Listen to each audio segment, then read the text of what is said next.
อสัพพะมงคลจงเกิดแก่เด็กกำพร้าเด็กที่มีพ่อเด็กที่ไม่มีแม่เด็กที่มีพ่อมีแม่วันนี้เป็นวันเด็กแห่งชาติก็ขอให้เด็กทั้งหลายมีสุขภาพร่างกายแข็งแรงสมบูรณ์วันนี้เป็นวันที่แม่ระลึกถึงลูกวันนี้เป็นวันที่แม่ร้องไห้เสียใจไม่สบายกายไม่สบายใจไม่มีเวลาให้ลูกไม่มีเวลาอยู่กับลูกท่านทั้งหลายสิ่งเหล่านี้มันไม่เที่ยงลูกก็เป็นสิ่งที่ไม่เที่ยงแม่ก็เป็นสิ่งที่ไม่เที่ยงลูกหลายๆคนก็ร้องไห้เสียใจอยากอยู่กับแม่ในวันเด็กแห่งชาติอยากอยู่กับพ่อในวันเด็กแห่งชาติหลายๆคนเด็กก็รู้สึกทุกข์ใจทรมานใจลำบากใจวันนี้เป็นวันเด็กขอให้ท่านทั้งหลายจงรับรู้สิ่งที่เราครอบครองเป็นสิ่งที่ไม่ทนสิ่งที่เราครอบครองเป็นสิ่งที่มันไม่เที่ยงแม้กระทั่งลูกแม้กระทั่งสามีแม้กระทั่งภรรยาแม้กระทั่งพ่อและแม่ปู่ย่าตายายก็เป็นสิ่งที่ไม่เที่ยงทั้งสิ้นให้เรารับรู้ให้เรามีสติเมื่อเรามีสติเราก็ดำรงตนด้วยบทบัญญัติหลักศีลทั้ง5 ข้อแม่มีสติเท่ากับมีลูกอยู่ในหัวใจพ่อมีสติเท่ากับมีลูกอยู่ในหัวใจเพราะฉะนั้นพวกเราทั้งหลายผู้เป็นพ่อผู้เป็นแม่ต้องมีสติในการดำเนินชีวิตไม่ควรให้ชีวิตประมาทถ้าชีวิตประมาทเมื่อไหร่เรามีความประมาทเมื่อไหร่ชีวิตของเราก็ประสบปัญหาดังเด็กหลายๆคนที่ไม่ได้อยู่กับแม่ไม่ได้อยู่กับพ่อพัดพ่อพัดแม่ก็เพราะพ่อแม่มีชีวิตประมาทจึงไม่มีโอกาสได้เลี้ยงลูกจึงได้ไม่มีโอกาสได้อยู่กับลูกก็เพราะหลายเหตุหลายประการเพราะเรามีชีวิตประมาทจึงทำให้เรานั้นลำบากเพราะเราประมาทถ้าเรามีสติเราจะไม่ประมาทถ้าเราขาดสติเราก็จะประมาทถ้าเรามีสติเราจะรู้จักตนเองหากเราขาดสติเราจะไม่รู้จักตนเองหากเรามีสติเราจะไม่หลงทุกวันนี้ก็ยังมีแม่ส่วนหนึ่งที่หลงในชีวิตเพลิดเพลินไปกับชีวิตทิ้งลูกอยู่ข้างหลังสร้างภาระให้กับปู่ย่าตายายอยู่ข้างหลังก็มีจำนวนมากเพราะฉะนั้นพวกเราทั้งหลายกลับมาสนใจใส่ใจความจริงของชีวิตความจริงของโลกความจริงที่มันอยู่ในร่างกายของเราก็คือธรรมะมันเป็นสิ่งที่อยู่ในกายในจิตของเรามีธรรมะเราก็มีสติเรามีสติเราก็ดำเนินชีวิตไม่ประมาทบุคคลส่วนมากก็มีชีวิตที่ประมาทคำว่าประมาทก็คือเราไปคิดเองเองเข้าใจเองโดยไม่มีสมาธิโดยปราศจากปัญญาคิดสิ่งใดก็ไม่สำเร็จพูดสิ่งใดก็ไม่สำเร็จทำการใดๆก็ไม่สำเร็จนี่แหละคือเรามีความประมาทคิดเองเองโดยไม่ได้รับการปรึกษาจากคนนั้นไม่ปรึกษาจากคนนี้เพราะฉะนั้นพวกเราทั้งหลายมีสติในการดำเนินชีวิตชีวิตของเราต้องดูแลชีวิตของเราไม่มีเทวะองค์ใดที่จะดูแลชีวิตเราได้เท่ากับตัวเราเอง ไม่มีพระเจ้าองค์ใดที่จะดูแลเราได้เท่ากับตัวเราเองไม่มีพระพุทธเจ้าองค์ใดที่จะดูแลเราได้เท่ากับตัวเราเองมีแต่ธรรมะของพุทธเจ้าตนแลเป็นที่พึ่งแห่งตนไม่มีพระพุทธเจ้าองค์ใดไม่มีพระเจ้าองค์ใดเทวะองค์ใดจะบันดาลให้คนนั้นสุขสบายไม่มีในโลกธรรมะของพุทธเจ้าเท่านั้นจะบันดาลให้เรานั้นสมปรารถนาธรรมะก็หมายถึงอดทนชนะสำเร็จอดทนชนะสำเร็จนั่นแหละคือธรรมะเราจะบันดาลให้เรามีความสุขก็เกิดจากตัวเราจะบันดาลให้เราเกิดความทุกข์ก็เกิดจากตัวเราไม่มีพระพุทธเจ้าองค์ใดไม่มีพระเจ้าองค์ใดไม่มีเทวะองค์ใดจะบันดาลให้เราสุขเราทุกข์ไม่มีในโลกตัวเราเท่านั้นบันดาลให้เราทุกข์ตัวเราเท่านั้นบันดาลให้เรามีความสุขสุขก็คือเรามีสติหากเราขาดสติก็เป็นทุกข์ให้เราเข้าใจเช่นนี้ไม่มีใครจะทำลายเราได้ก็มีตัวเรานี่แหละทำลายตัวเราเองไม่มีใครจะทำลายชีวิตเราได้ก็ตัวเรานั่นแหละทำลายชีวิตคนที่ล่วงละเมิดศีลทั้ง5ข้อนั่นแหละคือทำลายชีวิตตนเองทำลายครอบครัวตนเองทำลายความสุขของครอบครัวสร้างความทุกข์ให้กับครอบครัวสร้างภาระให้กับสร้างภาระให้กับครอบครัวชีวิตของเรานี่เราต้องอาศัยธรรมะของพระพุทธเจ้าธรรมะของพระพุทธเจ้าก็ได้แก่บทบัญญัติศีล5คุณสมบัติพ่อแม่ที่ดีพ่อแม่ที่ดีต้องประกอบด้วยศีลทั้ง5ข้อศีลทั้ง5ข้อจึงเป็นคุณสมบัติของพ่อแม่ที่ดีพ่อแม่ที่ประกอบไปด้วยศีลทั้ง5ข้อเป็นที่เคารพรักของลูกลูกไปมาหาสู่ตลอดเวลานี่คือเป็นกฎของธรรมะตรงกันข้ามพ่อแม่ล่วงละเมิดศีลลูกหลานไม่ไปมาหาสู่ลูกหลานไม่ไปมาหาสู่เพราะฉะนั้นพวกเราทั้งหลายหลักธรรมคำสอนของพุทธเจ้าว่าด้วยการจัดการบริหารชีวิตของเราเราจะมีทรัพย์ก็เพราะเรามีธรรมะเรามีธรรมะเราจึงมีทรัพย์ดังคำว่าอดทนชนะสำเร็จอดทนมีกินอดทนมีเก็บอดทนเหลือกินอดทนเหลือเก็บอดทนเหลือออมอดทนเหลือแบ่งปันนี่แหละธรรมะจึงนำมาซึ่งทรัพย์นำมาซึ่งสมบัติเราจะหาทรัพย์สมบัติได้เพราะเรามีสติสติเป็นเครื่องหาทรัพย์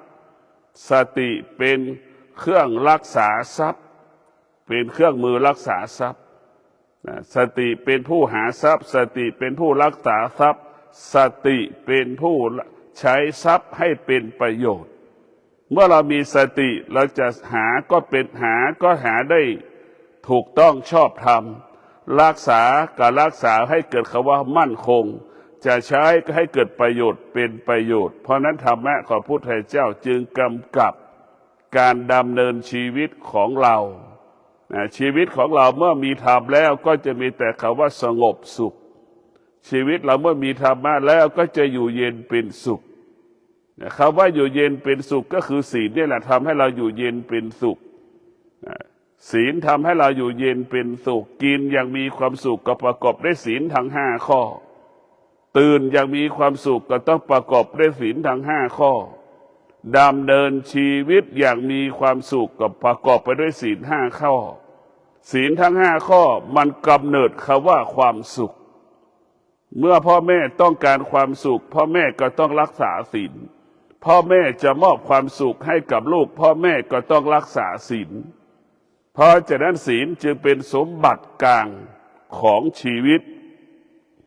ศีลจึงเป็นสมบัติกลางของโลกศีลจะเป็นผู้ให้กำเนิดคำว่าความสุขลูกรักษาศีลพ่อแม่มีความสุขลูกดำรงตนด้วยศีลพ่อแม่นอนมีความสุขเพราะฉะนั้นพวกเราทั้งหลายศีลมันมีพลังและมันมีอานุภาพยิ่งกว่ายานอนหลับ ลูกรักษาศีล3 ทุ่มลูกนอนหลับนะ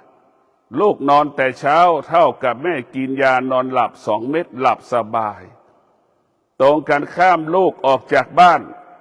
ตั้งแต่5 โมงเย็น2 ทุ่ม3 ทุ่ม4 ทุ่มยังไม่กลับกินยานอนหลับ2 เม็ดก็ไม่หลับก็เพราะอานุภาพของอาธรรมนี่ทำให้แม่ทุกข์ใจอาธรรมทำให้แม่ทรมานใจธรรมะทำให้แม่มีความสุขเห็นไหมเพราะฉะนั้นพวกเราทั้งหลายการล่วงละเมิดศีลทำให้พ่อแม่เป็นทุกข์ศีลจึงมีค่ามีราคายิ่งกว่ายาอีกเพราะฉะนั้นพวกเราทั้งหลายศีลจึงเป็นคุณสมบัติของลูกที่ดีลูกที่ดีต้องประกอบไปด้วยศีลทั้ง5 ข้อ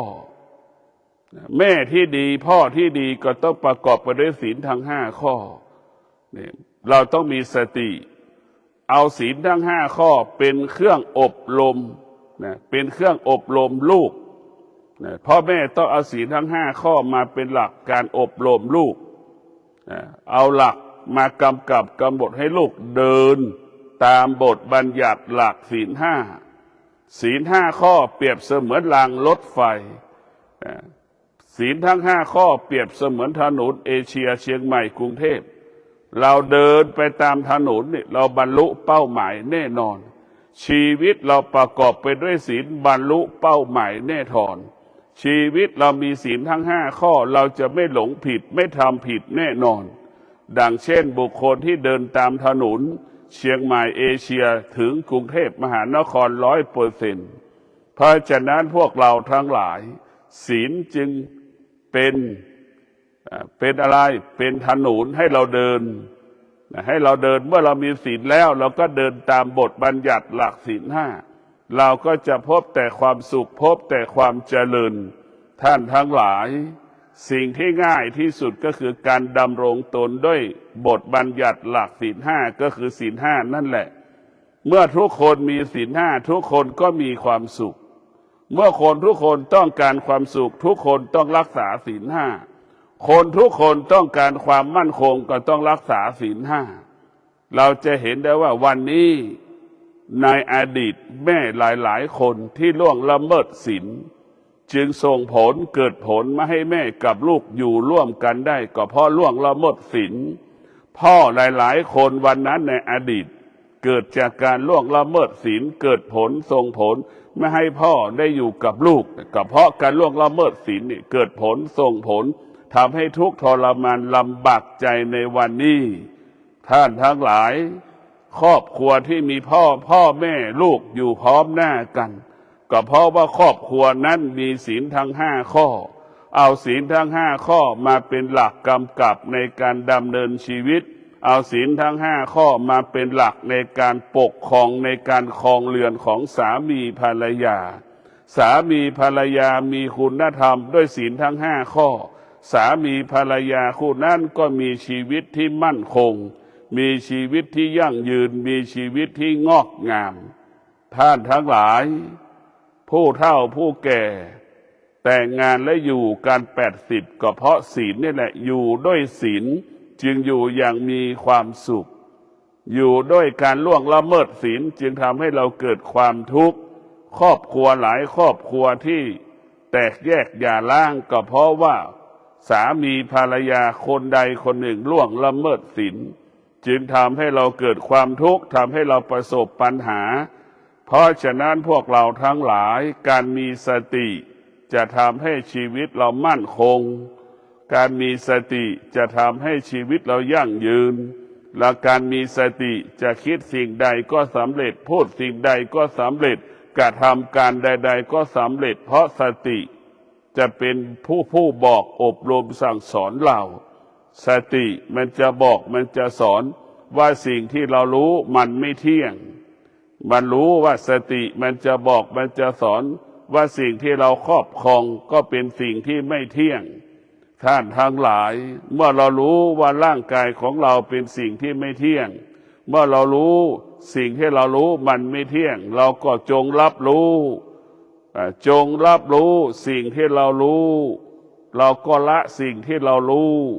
เราจะไม่ยึดติดสิ่งที่เรารู้นี่เราต้องรับรู้ว่าเราจะไม่ยึดติดสิ่งที่เรารู้เรียกว่าเรามีสติรู้ธรรมและเราก็มีสติอยู่เหนือธรรมมีสติรู้ธรรมเราจะไม่ตามธรรมมีสติรู้ธรรมเราจะรู้ลมหายใจเข้าเราจะรู้ลมหายใจออก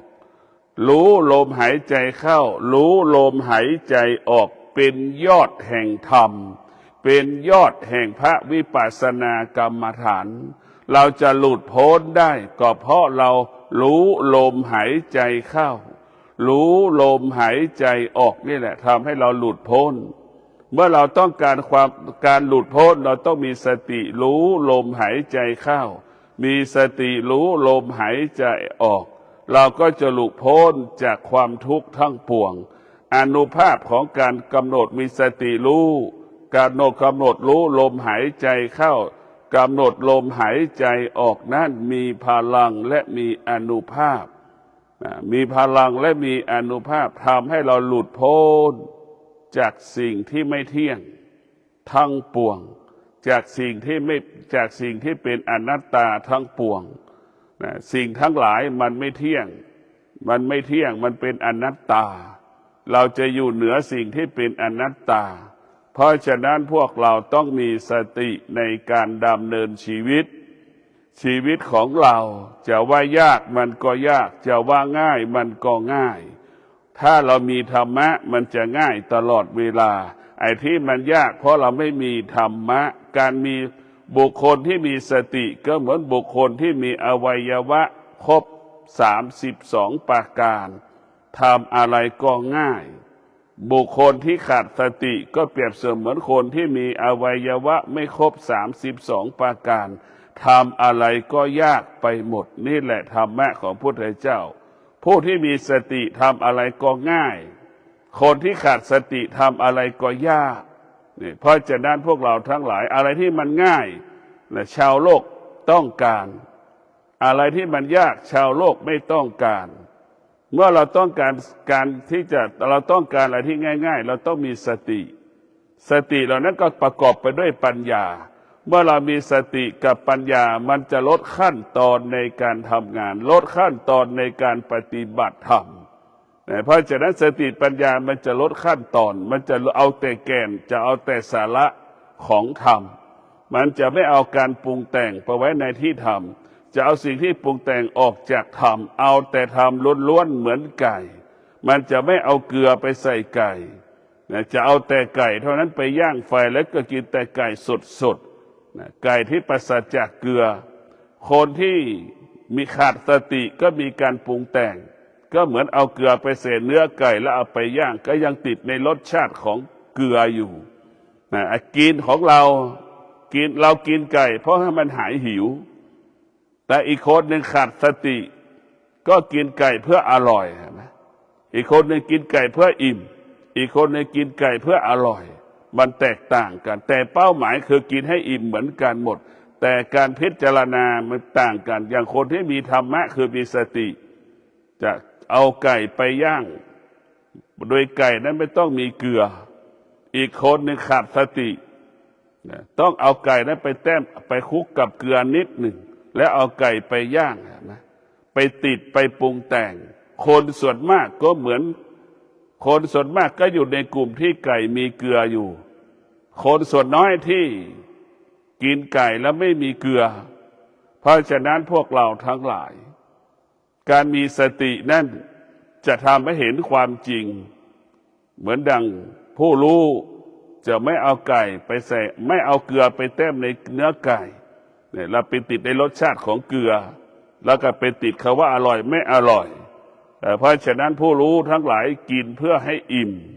มีชีวิตในการปฏิบัติตนประพฤติตนให้เป็นประโยชน์เกิดประโยชน์มีชีวิตในการปฏิบัติธรรมให้หลุดพ้นอันนี้แหละคือหัวใจของธรรมะคือให้เรารู้ความจริงเท่านั้นหัวใจธรรมะให้อยู่กับความเป็นจริงเท่านั้นจนถึงที่สุดหัวใจธรรมะให้เราอยู่เหนือความจริงอยู่เหนือความจริงเพราะฉะนั้นพวกเราทั้งหลายไม่ควรยึดมั่นในความจริง ความจริงมันก็เป็นสิ่งที่ไม่เที่ยงเรารู้ว่าความจริงเป็นสิ่งที่ไม่เที่ยงความไม่เป็นจริงก็เป็นสิ่งที่ไม่เที่ยงเราต้องอยู่เหนือสิ่งที่ไม่เที่ยงเราต้องอยู่เหนือมันเพราะฉะนั้นพวกเราทั้งหลายการมีสติในการดำเนินชีวิตแต่ละวันแต่ละวันเราจำเป็นต้องมีสติที่จะแก้ไขสิ่งที่มันปรากฏที่ตาหูจมูกลิ้นกายใจเราจะต้องแก้ไขเหล่านี้จะต้องปรับปรุงเปลี่ยนแปลงสิ่งเหล่านี้ตาหูจมูกลิ้นกายใจของเรานี่แหละเป็นสิ่งที่ทำให้เราทุกข์ก็อยู่ตรงนี้ทำให้เราสุขก็อยู่ตรงนี้เราขาดทุนอาชีพที่ขาดทุนก็เพราะอยู่ตรงตาหูจมูกลิ้นกายใจเราจะได้กำไรก็อยู่ที่ตาหูจมูกลิ้นกายใจชอบใจไม่ชอบใจก็อยู่ที่ตาหูจมูกลิ้นกายใจทั้งสิ้นเพราะฉะนั้นพวกเราทั้งหลายเมื่อตาหูจมูกลิ้นกายใจเป็นต้นกำเนิดของความสุขเป็นต้นกำเนิดของความทุกข์เราจะต้องเอาธรรมะเมื่อเรามีธรรมะจะเป็นต้นกำเนิดของความสุขหากเราไม่มีธรรมะก็เป็นต้นกำเนิดของความทุกข์เห็นไหมธรรมะก็คือศีลคนที่ไม่มีศีลก็เป็นเหตุให้เกิดได้รับแต่ความทุกข์เพราะฉะนั้นพวกเราต้องมีสติธรรมะของพระพุทธเจ้าพูดซ้ำๆแต่มันก็เป็นความจริงฟังทุกคำมันก็ยังเป็นความจริงเพราะฉะนั้นพวกเราต้องมีสติในการดำเนินชีวิตทุกขณะลมหายใจด้วยสติเมื่อเรามีสติเราก็จะปกติหมายความว่าปกติทำงานประสบความสำเร็จเราจะไปพูดก็ประสบความสำเร็จในการพูดเราจะทำการใดๆก็ประสบความสำเร็จในการกระทำนั้นๆสิ่งที่เราคิดก็เป็นความจริงเกิดความเป็นจริง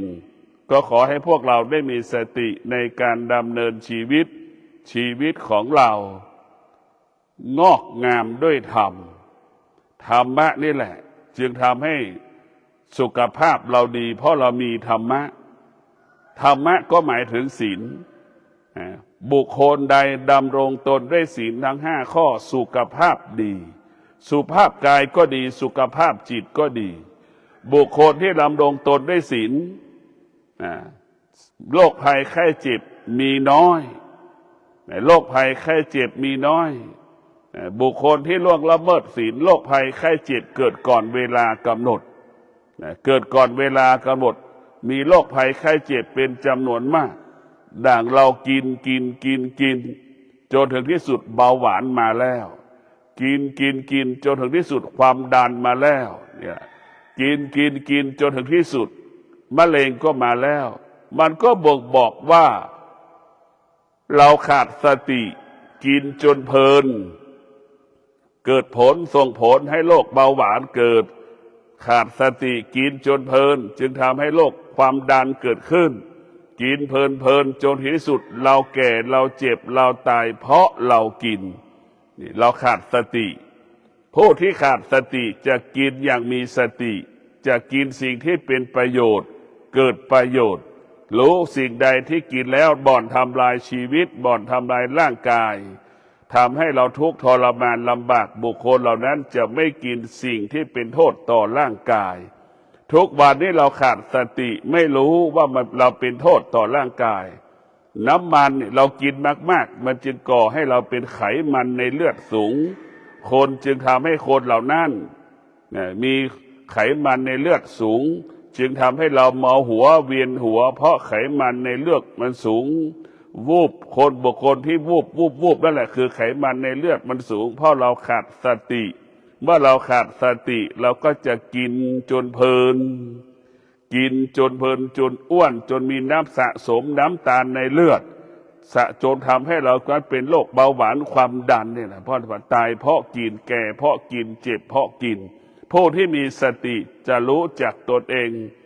รู้จักในการกินอะไรที่เป็นประโยชน์อยู่อย่างใดได้เกิดประโยชน์ต่อสุขภาพของเราเนี่ยธรรมะของพระพุทธเจ้าว่าเรื่องความจริงของชีวิตมันไม่ใช่เรื่องมรรคผลนิพพานมรรคผลนิพพานเป็นเรื่องอนาคตพ่อแม่ครูบาอาจารย์ที่รู้ธรรมสอนธรรมก็อยู่กับปัจจุบันอยู่กับปัจจุบันวันนี้เราจะกินเนี่ยเราจะไม่กินเรารู้ว่าเราเป็นโรคความดัน เราจะไม่กินหวานอย่างนี้เราจะไม่กินเค็มอย่างเงี้ยเราก็ต้องรู้จักตัวเองเราเป็นโรคความดันเราจะต้องปฏิรูปในการกินอะไรที่กลุ่มเสี่ยงทำให้เราซ้ำเติมสุขภาพเราจะไม่กินเราจะมีสติและก็ถอยออกถอนออกจะไม่กินอย่างที่เราเคยกินธรรมะของพระพุทธเจ้าบอกให้เรามีสติมีสติในการกินมีสติในการนอนมีสติในการเดินมีสติในการดำเนินชีวิตของเราชีวิตของเราก็จะปกติตลอดกาลเวลาด้วยธรรมชีวิตเราจะนำมาซึ่งความชีวิตเราจะพบแต่ความสุขตลอดกาลด้วยธรรมธรรมจะให้เรากายวาจาใจเราปกติตลอดเวลาท่านทั้งหลายผู้เป็นพ่อผู้เป็นแม่ต้องมีสติเอาธรรมะไปอบรมสั่งสอนลูกให้ลูกรักษาศีล5 ข้อก็พอแล้วไม่ต้องไปคุยธรรมะเรื่องอื่นๆในตัวศีลนะมันจะบังคับถ้าลูกคนไหนดำรงตนด้วยศีลปฏิบัติตนด้วยศีลศีลทั้ง5 ข้อจะบังคับให้ลูกเสียสละให้แม่เสียสละทุกอย่างให้แม่เช่นลูกมีทรัพย์มีสมบัติศีลทั้ง5 ข้อมันจะบังคับให้ลูกเลี้ยงดูพ่อเลี้ยงดูแม่ดูแลพ่อแม่ไม่ให้อดไม่ให้อยากไม่ลำบากเนี่ยจะบังคับเราเสียสละมันจะบังคับให้เราทำงานบังคับให้เราอดทนในการทำงานเพื่อจะได้ปัจจัย 4มาเลี้ยงพ่อเลี้ยงแม่อันนี้แหละคือธรรมะของพระพุทธเจ้ามันจึงบอกมันจึงสอนให้เรารู้เรื่องความจริงของชีวิตความจริงของโลกมันก็เป็นเรื่องของธรรมะทั้งสิ้นธรรมะจึงเป็นเรื่องของกายของเราเป็นเรื่องจิตของเราธรรมะนี่แหละจึงเป็นผู้นำทางชีวิตของเราไม่มีใครนำทางชีวิตเราได้ก็มีแต่ธรรมะคือสตินำทางชีวิตนำพาชีวิตของเราไปสู่จุดหมายเป้าหมายได้สตินี่แหละเป็นหัวหน้าเราสตินี่แหละเป็นลูกจ้างของเราถ้าเรามีสติก็เป็นนายจ้างของตนเองถ้าเราขาดสติก็เป็นลูกจ้างเขาเห็นไหมผู้ที่มีสติก็จะเป็นนายจ้างผู้ที่ขาดสติก็เป็นลูกจ้างมันเป็นเช่นนี้ของมันมีสติก็มีกินขาดสติก็ยากจนมันก็เป็นมันเป็นกฎของธรรมะมันเป็นกฎของธรรมชาติให้เราเข้าใจความจริงให้เราเข้าใจความจริงให้เข้าถึงความจริงความจริงเหล่านี้มันเป็นอยู่ที่กายของเราหมดนะความจริงมาอยู่ที่กายไม่ได้อยู่ที่อื่นเราจะค้นหาความจริงก็อยู่ที่ร่างกายเราหมดทั้งสิ้นเพราะฉะนั้นธรรมะของพระพุทธเจ้าจึงเกิดขึ้นที่กายจึงเกิดขึ้นที่จิตของเราธรรมะที่แท้จริงเกิดจากกายเกิดจากจิตไม่ได้เกิดจากพระไตรปิฎกผลของพระไตรปิฎกธรรมะก็เกิดขึ้นที่กายจึงเอาไปเขียนเป็นพระไตรปิฎกแต่ผู้ที่ศึกษาพระไตรปิฎกก็ไปติดพระไตรปิฎกไม่ได้ติดในกายเมื่อเรารู้ธรรมเราจะต้องเอากายเป็นพระไตรปิฎกเมื่อเรารู้ธรรมเราจะต้องยึดมั่นจิตของเราเป็นพระไตรปิฎกเพราะฉะนั้นกายกับจิตนั่นแหละเป็นเหตุให้เกิดพระไตรปิฎกถ้าไม่มีกายกับจิตเราก็ไม่สามารถจะไปบันทึกเขียนพระไตรปิฎกได้เพราะนั้นพระกายกับจิตเป็นบ่อเกิดแห่งธรรมนะเป็นบ่อเกิดแห่งธรรมถ้าไม่มีกายกับจิตเราจะไม่มีธรรมเมื่อกายกับจิตจะเกิดคำว่าอดทนเห็นไหมเพราะฉะนั้นสติมันจะบอกให้เราอดทนสติมันจะบอกให้เรามีวิริยะภาคเพียรมันจะบอกให้เราอดทนและวิริยะภาคเพียรบุคคลใดก็แล้วแต่เมื่อมีวิริยะภาคเพียรและมีความอดทนคำว่าสำเร็จก็เกิดขึ้นกับบุคคลนั้นคำว่าสำเร็จก็เกิดขึ้นกับบุคคลนั้นบุคคลที่ขาดสติ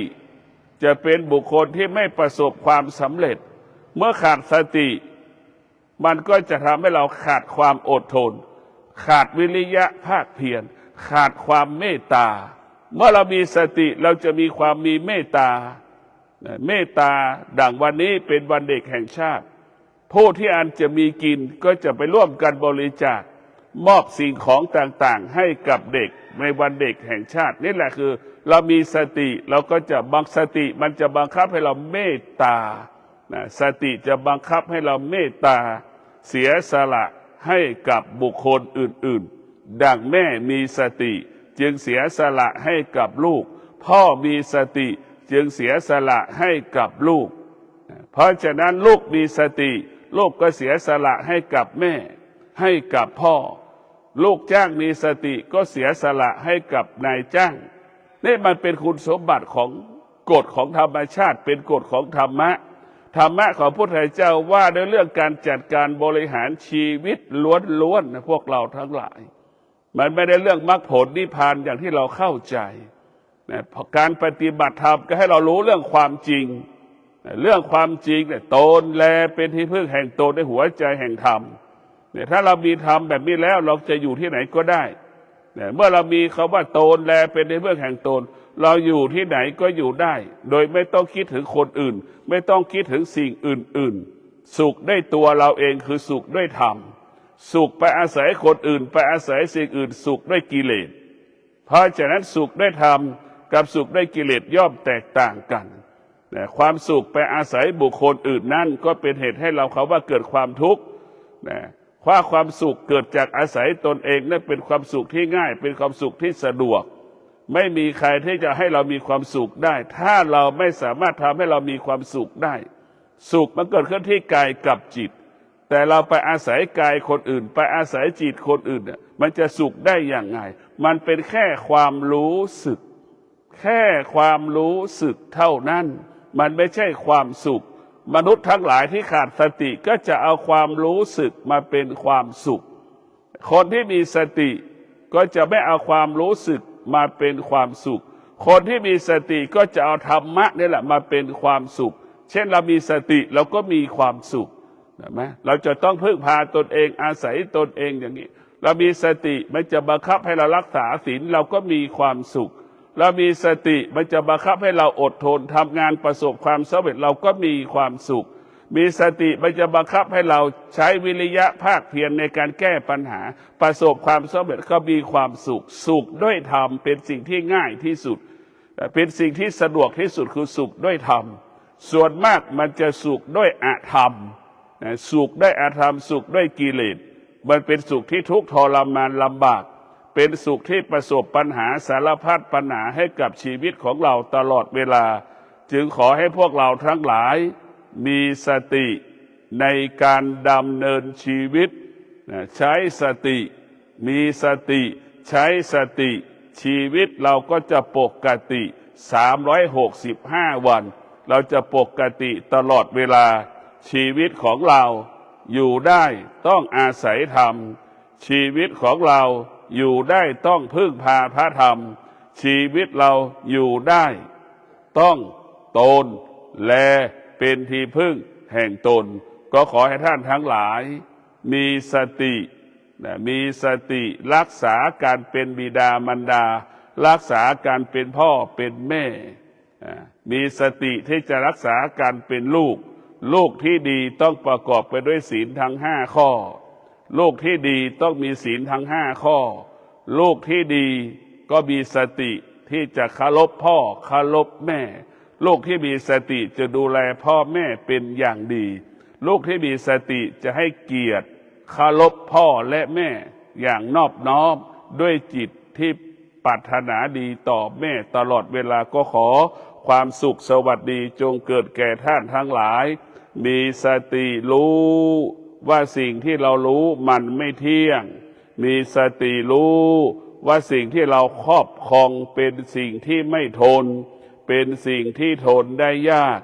มีสติรู้ธรรมเราก็น้อมนำเอาธรรมมากำกับมากำหนดมาควบคุมกายวาจาใจของเรากายวาจาใจของเราเกิดคำว่าสงบสุขตลอดกาลขอเจริญพร